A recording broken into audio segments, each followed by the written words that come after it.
اجتماعات کے اعتبار سے الوداعی تحفہ ہوگا۔ اب میں آغاز کر رہا ہوں۔ پہلی بات، اس سبب میں 3 باتیں مجھے کہنی ہیں۔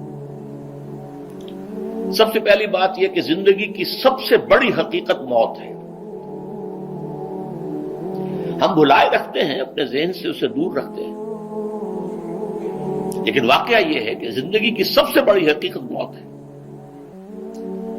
خدا کے منکر پیدا ہوئے ہیں، لیکن موت کا انکار کرنے والا تو کوئی پیدا نہیں ہوا۔ اس لیے میں نے آیت آپ کو سنائی، کل نفس ذائقۃ الموت،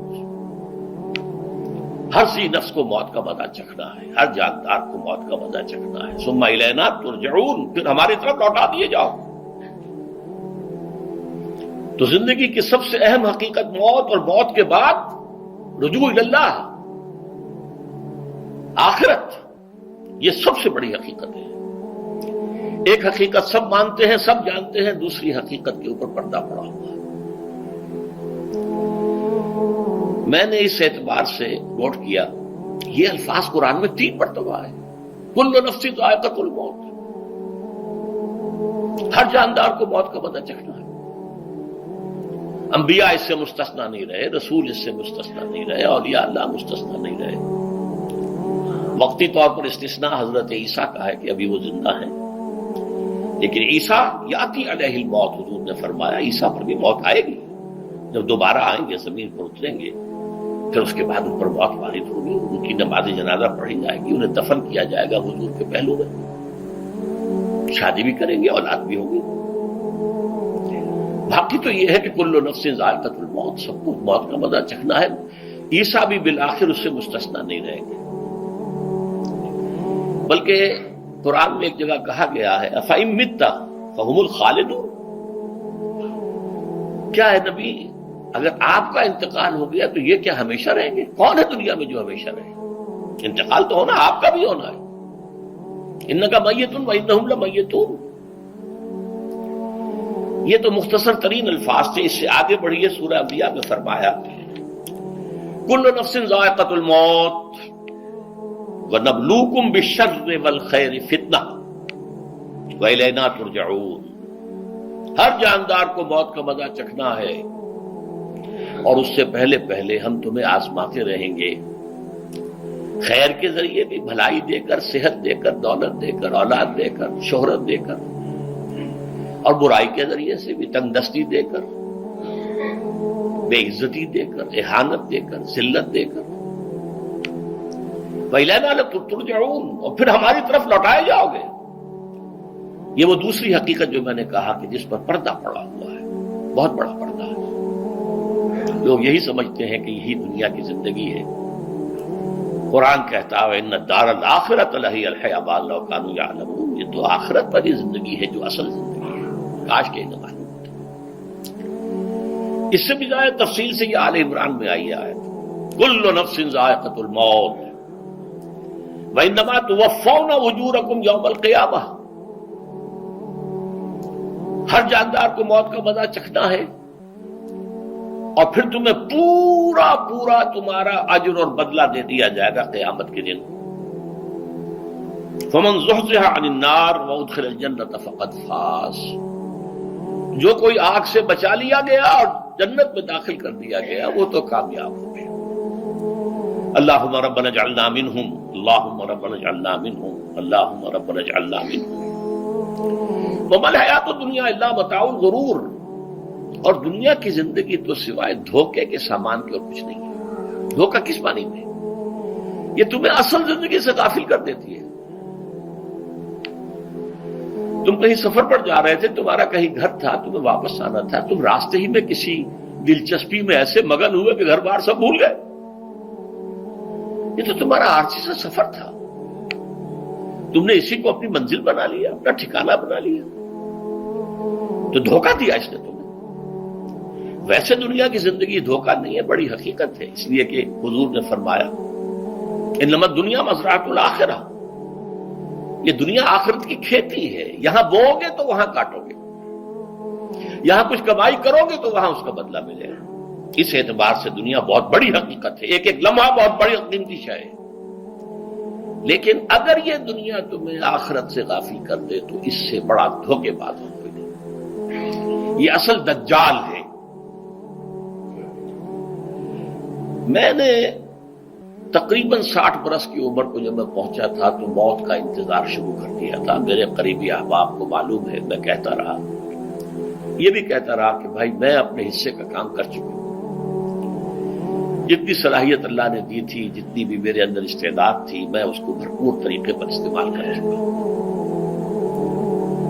دم واپسی برسر راہ ہے عزیز و اب اللہ ہی اللہ ہے. یہ میرا معاملہ رہا ہے 60 برس کی عمر سے. اس کے بعد اللہ نے مزید 14 برس دیے ہیں. یہ نافلۃ لک کے درجے میں کہتا ہوں. اس کا اللہ کا عطیہ خصوصی ہے، نفل ہے. ہمیشہ کہتا رہا ہوں مسنون زندگی تو 61 برس ہے ہمارے حساب سے. علامہ اقبال کے بارے میں سنا ہے کہ رویا کرتے تھے کہ میری عمر حضور کی عمر سے زیادہ نہ ہو جائے. وہ 6 مہینے کم ہی رہی ہے حضور کی عمر سے. جو حضور کی عمر تھی وہی حضرت ابو بکر کی، وہی حضرت عمر کی، وہی حضرت علی کی. ہاں حضرت عثمان 82 برس کے ہوئے ماشاءاللہ. پھر یہاں کے مجددین میں سے وہی عمر حضرت شیخ احمد سرہندی کی، وہی شاہ ولی اللہ دہلوی کی. ہاں شیخ عبدالحق محدث دہلوی رحمۃ اللہ علیہ 82 برس کی عمر. لیکن یہ میں کہا کرتا تھا مسنون عمر تو 61 برس ہے. جسے ہم 63 کہتے ہیں وہ اصل میں ہمارے حساب سے 61 بنتا ہے. وہ 63 قمری ہے، جو 9 دن کم ہے. قمری سال جو ہے وہ شمسی سال سے. بہرحال میں اس وقت سے منتظر تھا. لیکن جو بھی وقت اللہ نے دیا ہے اللہ کا شکر ہے وہ مفید کاموں میں لگا ہے. ان میں خاص طور پر میں سمجھتا ہوں کہ اللہ کا مجھ پر سب سے بڑا احسان، اور مجھے پر نہیں، بہت بڑے پیمانے پر لوگوں پر جو احسان ہوا ہے وہ میرا 1998 کا دورہ ترجمہ قرآن ہے جو کراچی میں ہوا تھا. 1998 کے مارچ میں میرا بڑا آپریشن ہوا. دونوں گھٹنے تبدیل کیے گئے. لیکن 98 کے آخر میں، حالانکہ میں چل نہیں سکتا تھا، کراچی میں مسجد جو ہے اونچی ہے، دوسری منزل پر ہے، تو خاص ریمپ بنایا گیا جس کے ذریعے میں ویل چیئر پر مجھے لے جایا جاتا تھا. میں نے درس دیا. اس درس کی گزشتہ چند سالوں سے پوری دنیا میں جو گونج ہوئی ہے اللہ کے فضل و کرم سے، اللہ کی کوئی حکمت خداوندی اس کے ساتھ وابستہ ہے.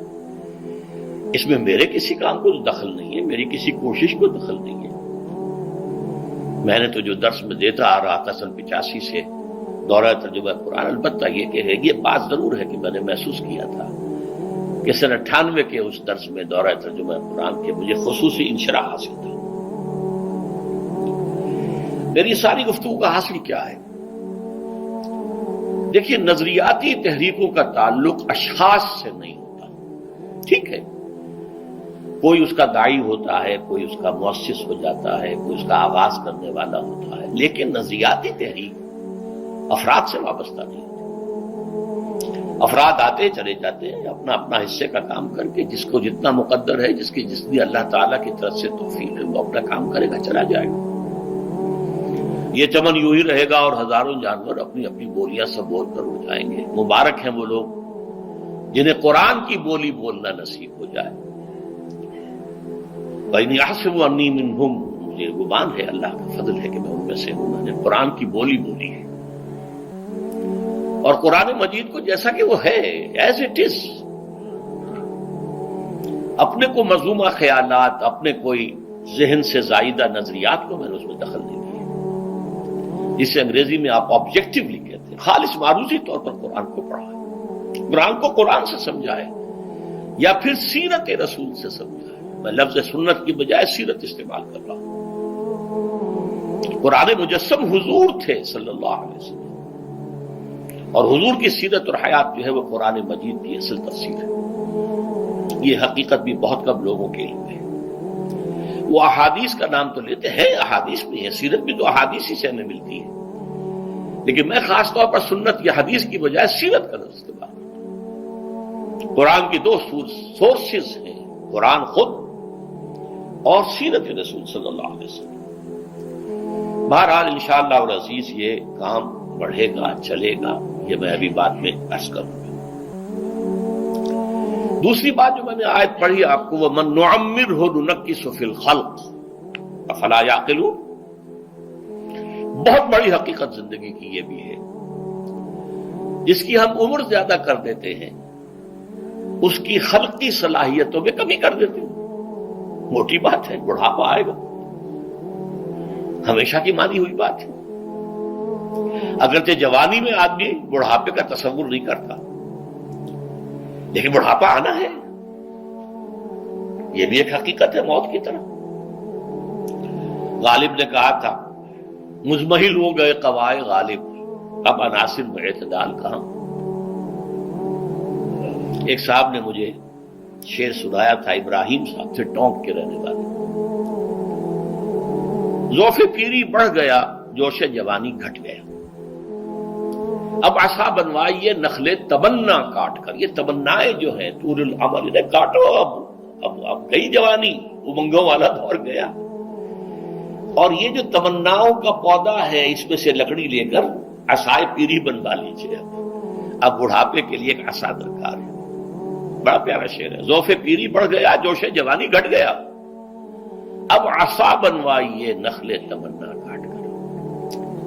ابھی 2-3 دن ہوئے ہیں یہاں پر جو خانہ فرہنگ ایران ہے اس کے ڈائریکٹر آئے تھے، انہوں نے فارسی کا ایک شعر سنایا، بڑا پیارا شعر ہے، در جوانی گفتم کہ شعر شعر است اگرچہ پیر بود۔ جوانی میں یہ کہا کرتا تھا کہ شعر تو شعر ہی ہوتا ہے چاہے بوڑھا ہو جائے،